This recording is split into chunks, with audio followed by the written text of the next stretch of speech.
Қостанай облысы әкімдігінің Рудный қаласы білім бөлімінің номері 15-ші жалпы білім беретін мектебі 9-ші В сынып оқушысы Қабжан Армангүл.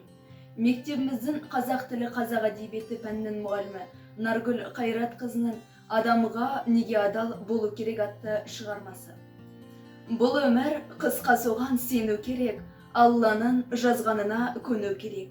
Бақытты болу үшін барды салып, әр істің берекесін көру керек. Соған орай көкейде бір сұрақ бар: адамға неге адал болу керек? Адалдық қымбат байлық адамдағы, болады қиын сәтте мағандары. Сенгенің адал болса жақсы емес пе? Бірақ та жоламайды оған бәрі. Асылдың бір адалдық дегенменен сатқындық толып жатыр қоғамдағы. Өтіріктен шын сөзді құрай берер, сатқындар көпке бармас құлай берер. Сырынды шашқандарға еш түңілме, жан болма сәл нәрсеге жылай берер.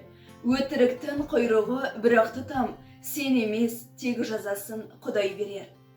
Атанам маған тәлім берген артық, бойыма сан тәрбие көргем артып. Әжемнің ақылымен өсіп келем, адалдықты ісінен көргем артық. Өтіріктің тәтті балын татқанша, шындықтың уын ішіп өлген артық. Көрсетпей күшті босқа білектегі, тазалықты танытып жүректегі. Жүрейік тату тәтті арды сақтап, болмайық дұшпанға да шын өкпелі.